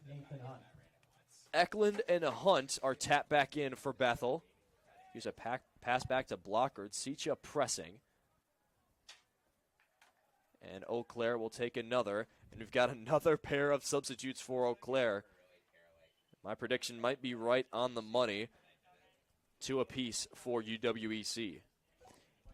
Yeah, and grinding out this game is exactly what Eau Claire wants to do. You know, get these subs in, fresh legs, and just run out Bethel. Get them tired.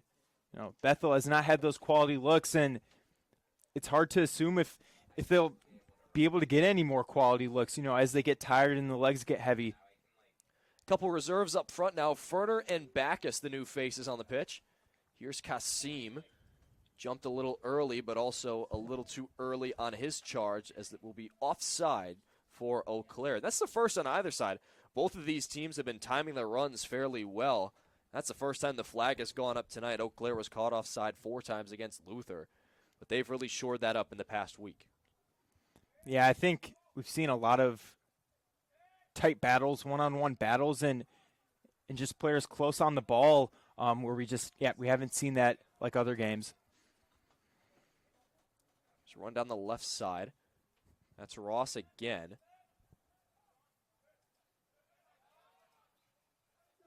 Phillips, a little bit of a soft pass. Oro is there to collect.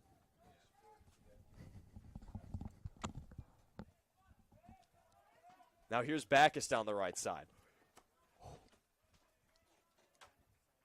I'm not sure if you heard, but the crowd in front of us just reacted. And that's why the Brewers just hit a 3-run homer. Thanks to Ricky Vaughn, the game is now knotted up bottom of the first. That's amazing news for Brewers fans. Both blue and golds, you know, Milwaukee and Eau Claire winning. Sight you like to see. That's a huge boost after going down 3-0 already. Cross in was poked away only as far as Oro, but just not enough. And something also interesting is that Eau Claire's a set-piece heavy team that we've seen from last year, and that's, you know, they like to play off of the corner kicks, play off of any free kicks that they have, and they just haven't had that. It's been impressive. You know, they've been relying on their defense, and how much they've relied on their defense, they've been able to stay fresh. Cirone Menendez and Eden Ngayan will also check in for Bethel.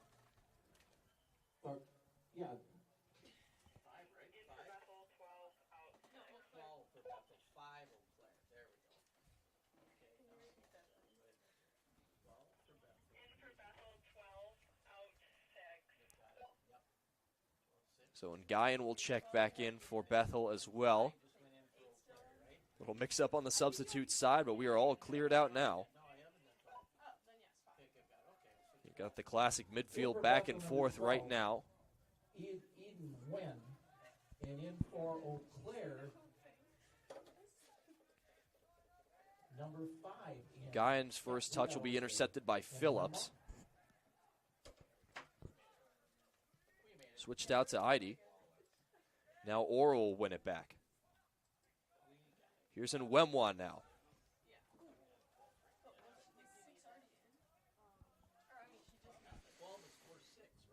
Now a launched counterattack here from the Royals. Menendez in behind. Morose to poke it up into the sky.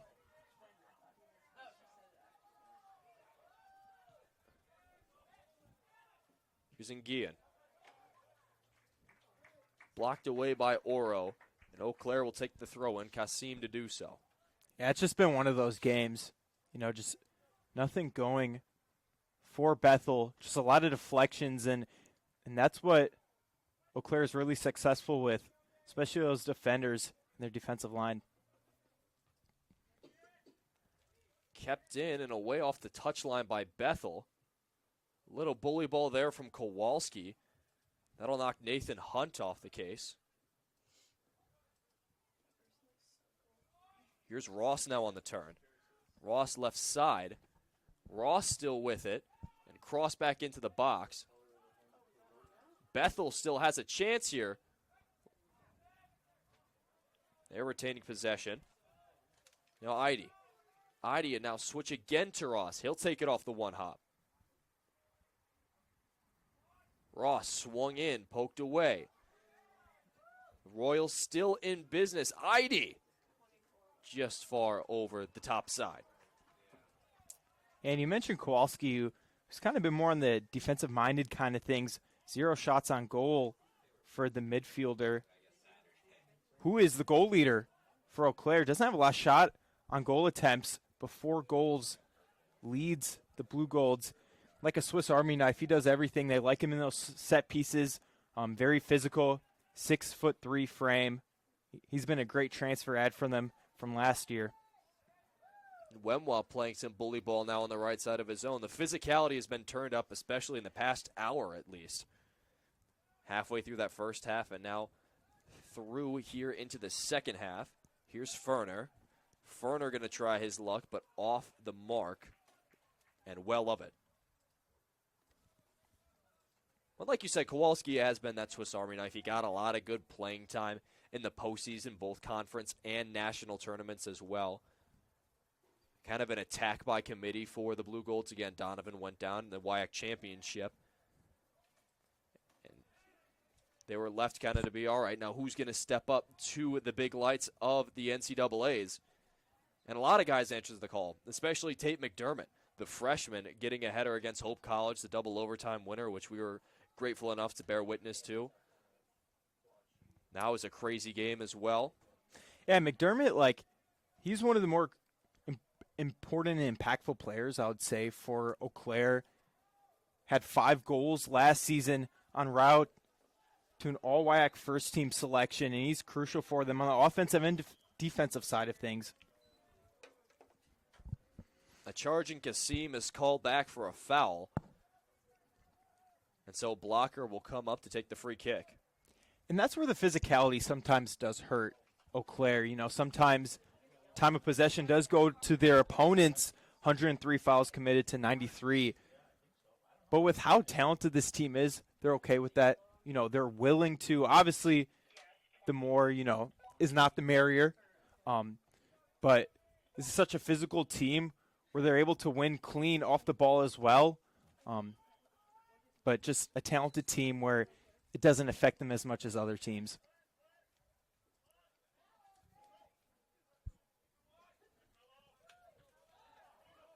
A yellow on Oro will be the call off of that previous foul.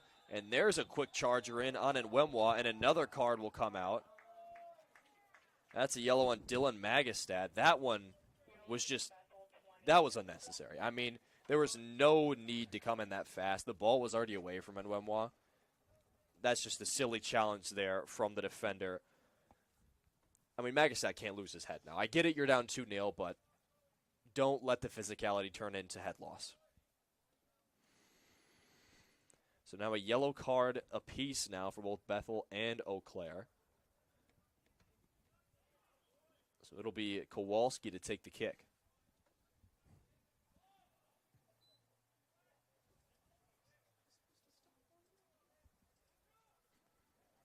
Wemwa fighting for it. One back by Bethel. They'll launch an attack of their own. Good stop there by Kowalski. Yeah, Menendez had some serious charge down that left side. But not quite quick enough. Here's Redmond. Outside Kowalski. Another push, but giving play on is the ref. Brushing it off just as physical play. It's starting to heat up a little bit more out there within the last 20 minutes. And you see that, in the second half of games, especially frustration sometimes from the opposing team who is down, trying to get back, trying to get on the board. And sometimes you see those frustrations. Sometimes you see teams settle for fouls because they're frustrated. And we're seeing that. And sometimes we've seen it, a whistle not being blown. Like that play, and sometimes we have seen it been blown quite a lot, I would say, in the second half.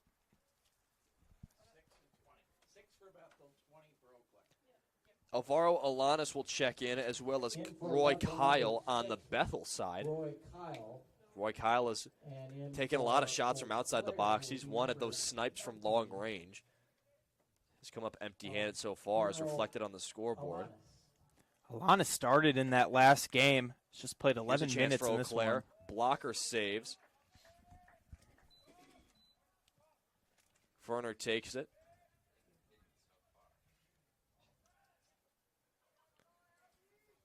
Played over the top by Menendez. Wanting to find Jordan Ross in the counterattack. Moroz will be there to collect.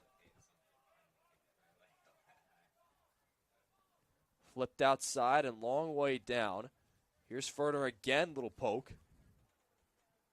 Ferner keeps it in play. Here's Backus top of the box. And Wemwa and Kasim tried to leave it for each other, and Kasim is left chasing. Yeah, just miscommunication there. No one went towards the ball. He just got away. Yeah, it looked like in Wemwa, I wanted to leave the dummy for maybe to set up Kasim for the one-timers. Here's Ross again down the left side. Leroy there to meet him. Ross cuts inside, poked away. Now Bethel will retain, and another pair of changes is set to be made for Eau Claire. Might have to wait to do so. And that's been a pretty constant theme that you've touched on in just the depth of this Eau Claire team. Just shuffling guys in. You have the 2-0 lead. Want to hold on to it, and they have the depth to do so. Long toss for Bethel. And poked out of play immediately as it was thrown in.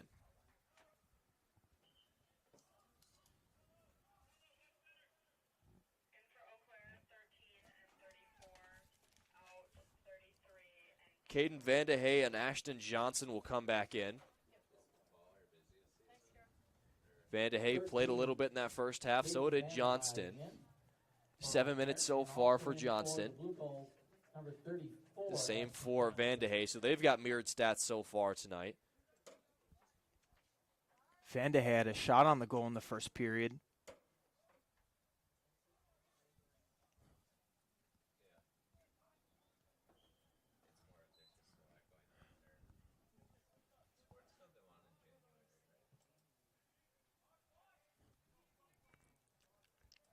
Another free kick for Eau Claire. Here's Ferner. Ferner leaves it outside. Here's Vandehey now.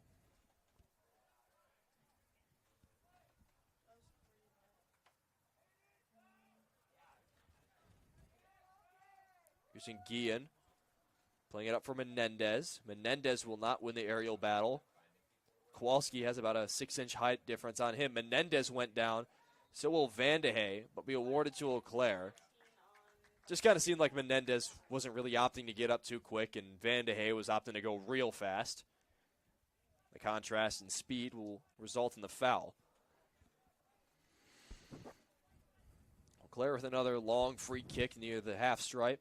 Again, still holding on to that 2-goal lead thanks to goals from Malcook and Post in the first half. But no action so far yet in the second half, and there might have been one. Johnston misses a heater as he pokes that one off the top right corner.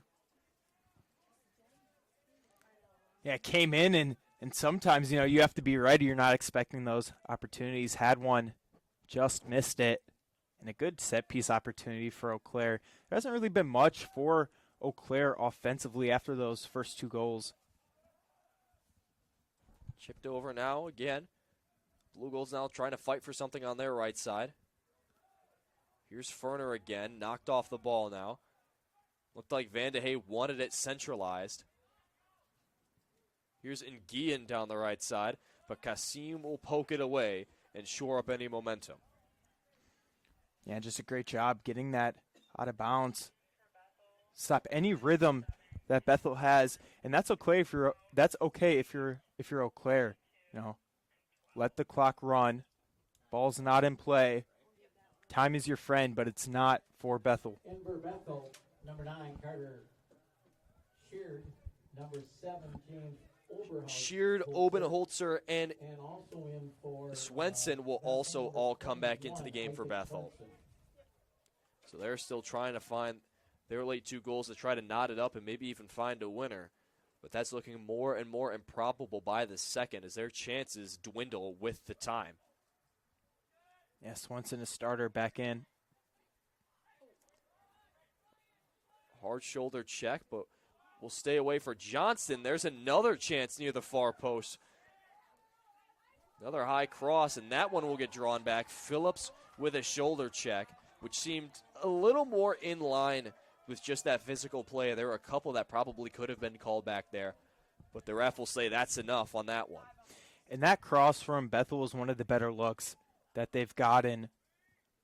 In those opportunities, you have a stack of defenders and a stack of players, but if you can get a decoy, if you can get someone who can slash and cut in, sometimes they can find open space and they're able to do that. That is a look that if you are Bethel, you need to keep going to as time goes down to under 12 minutes of play in this second half.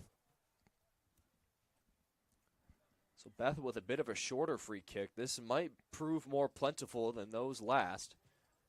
And it's a long-range snipe. Finds top corner. And off the free kick, Bethel has life.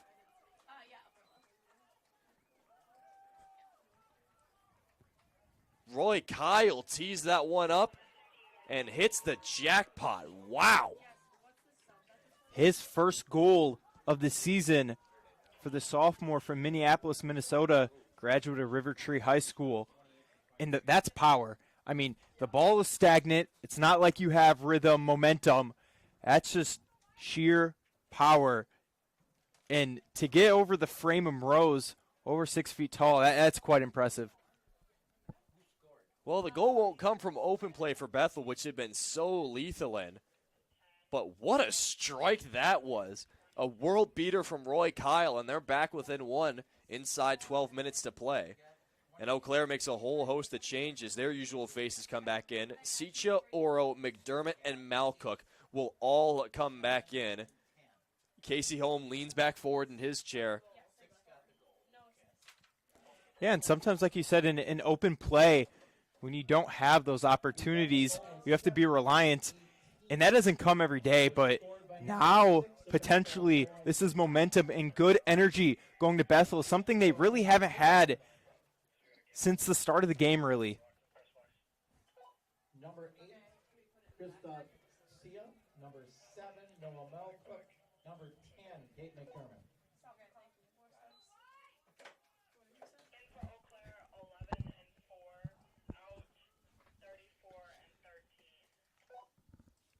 Williams and Elijah Post will also check back in. So Eau Claire pretty much just opting for their whole starting 11 back in again after that Kyle free kick.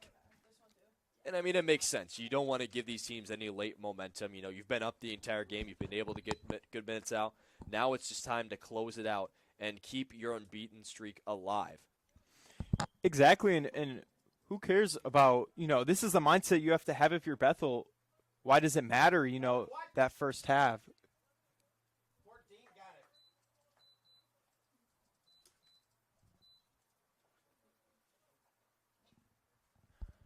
Bit of a clock mishap. That was the reason for the stoppage. You know, it doesn't matter if you're Bethel. That's a mindset that has to come from the coaching staff and the players. It doesn't matter that first period. It's 0-0. You know, it sounds like a cliche, but it is true. Eau Claire offensively has not looked great. You know, just one shot on the goal in this second half. So the momentum goes to Bethel. It really doesn't matter, you know, how well. The first half can be an indicator of the finish, but it doesn't matter. Cross for Seicha. Maybe just a little far. Eau Claire wins another corner. And the Golds are back in business. Yeah, just the second corner of the half. Something that has not been prevalent for the Blue Golds in this one. In for Eau Claire, number 13, Caden Vandehey. Caden Vandehey, another attacking option in for the Blue Golds. They are going foot full back on the gas as they want a third to just put it back to where their cushion was just a few moments ago.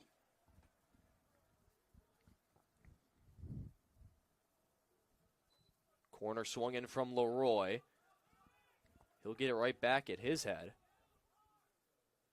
Leroy cuts inside, again back out. McDermott. Swung in, a looping ball is empty-handed. Bethel with a little momentum of their own. Phillips trying to short. That's a wayward kick. She trying to take advantage of it. Here's Williams. Williams, hold up ball, works to a T. Williams at the outside foot. Here's Malcook.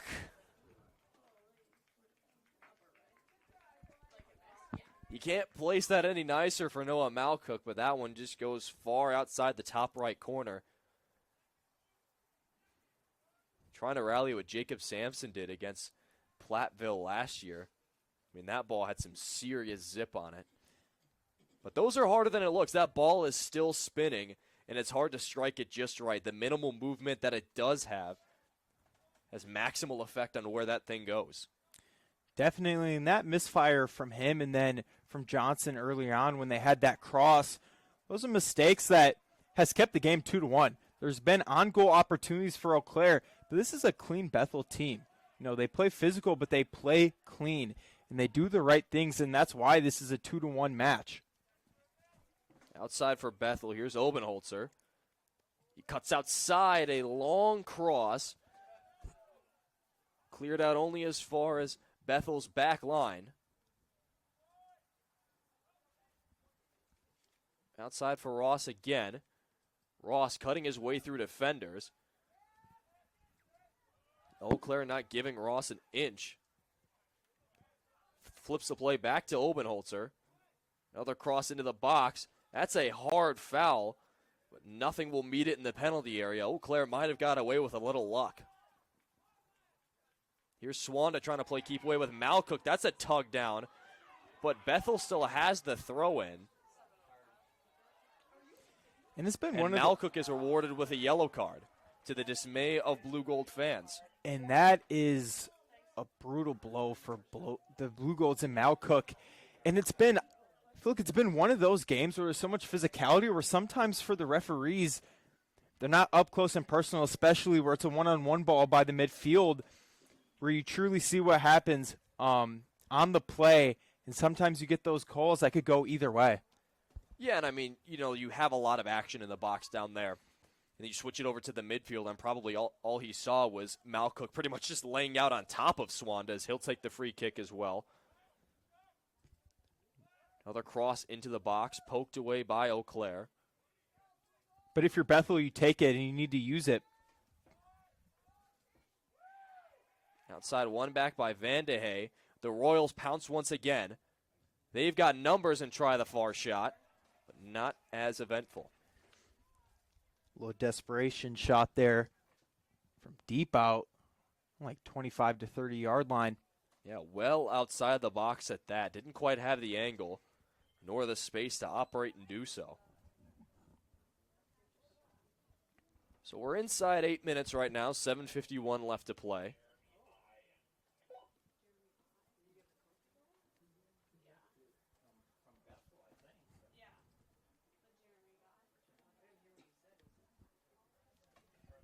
Looks like we're trying to get the ball on the right line here.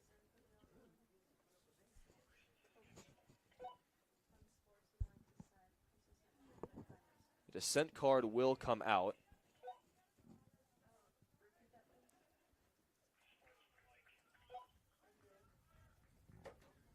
It looks like Bethel will get a card for dissent. In that transition there. It seemed like Eau Claire was trying to time waste, but the clock wasn't running. And that ball fiasco as well. That's probably what the yellow card was for, was the ball positioning. From our vantage point, not too sure what it might have been elsewhere. Here's Swenson now on the left side.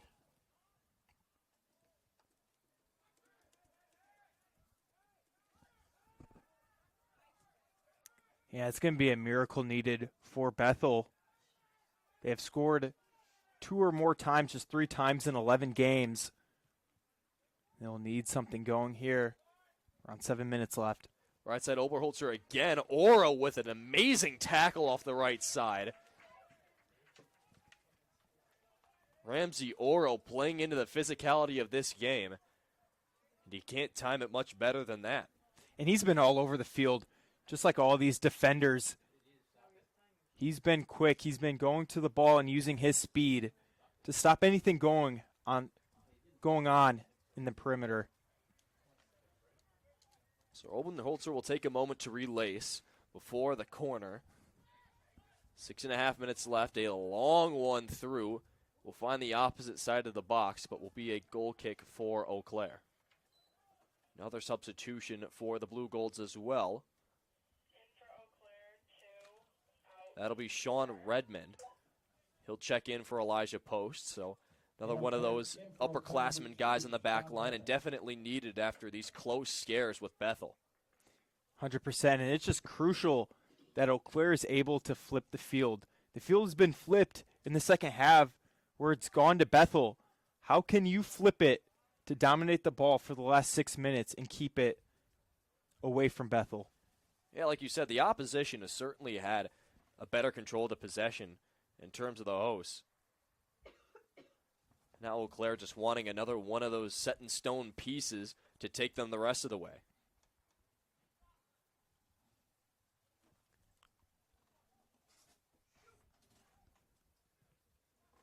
Williams wanting all of it. Won't find any. It's blocked away. Eau Claire will win another corner inside 6 minutes. And this is how you do it. This is how you dominate the side of the field on your side of things. You get set pieces. You get corner kicks. Just more clock running, more clock ticking, and you get the ball once again. Eau Claire will take their sweet time taking this corner. Just trying to bleed every second they can. Swung in.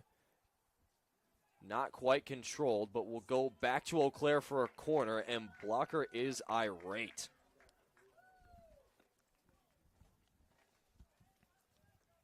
Mix of bodies there. Please will not be heard. We are now inside 5 minutes. Eau Claire will take another one right where they were previously. This one a bit higher on the mark. Outside. Only as far as Oro. So he puts it through the goalpost. And that's a mistake that you don't want to make. You get the ball back after that corner kick. And instead of resetting, an errant shot there, nowhere close to making it. And now you allow Bethel the opportunity to reset. I don't think it's a bad shot selection by Oro by any means, but that's kind of outside his characteristic. You know, we've talked about him just kind of when it plays to his feet, he's that reset button for Eau Claire. And right there, he wanted it all. I mean, that's not a bad shot at all. You see a lot of these CDMs take shots like this. Here's a back heel from Ross, but picked up immediately by Vandehey.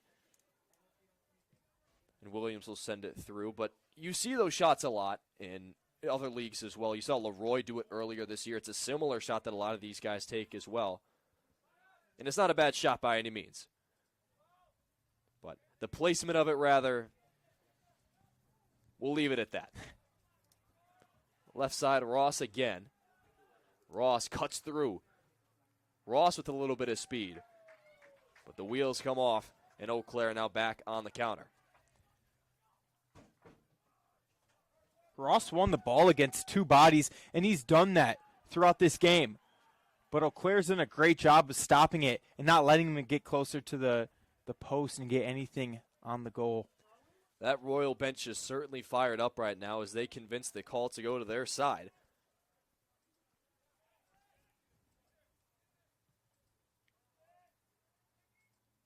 High chip through. Phillips will just get rid of it.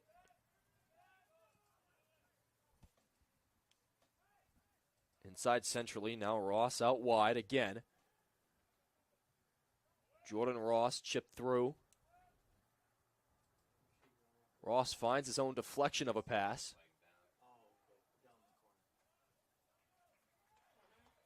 Knocked out, and it will be another throw-in for the Royals, maybe even a corner, and a short one at that. Ross swung into the box and collected by Oro.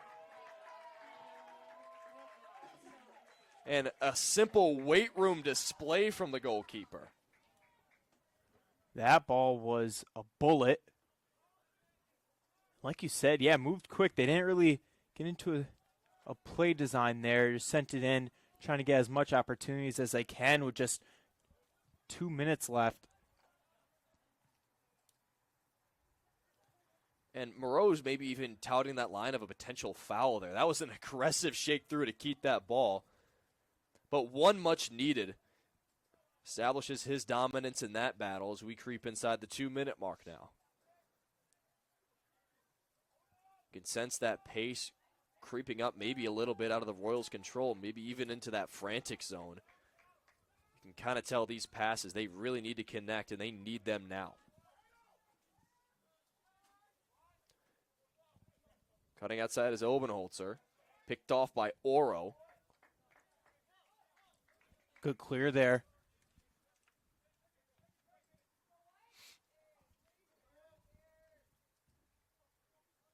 Oro.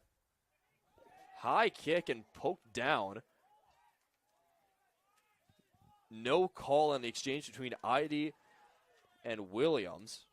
But now we are just creeping in. 1 minute remaining here at Simpson Field. Bethel trying to find the late equalizer. Took some time to set up a throw-in. Just did not work. Played off of Swandy. And Eau Claire will certainly take their time getting back to this one. Williams with no sense of urgency.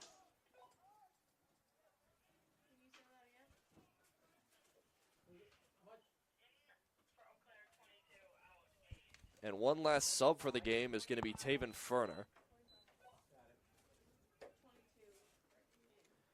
So he'll come in to see out the last 45 seconds of this game.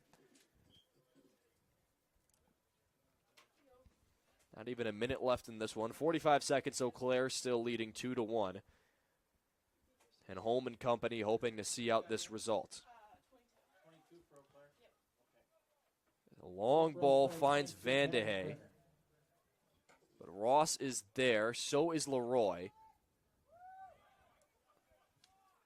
Switched outside, one last run for the Royals. Moreau's racing out just to clamp it down. And will do so and fall on it. And we'll try and just milk out these last 20 seconds.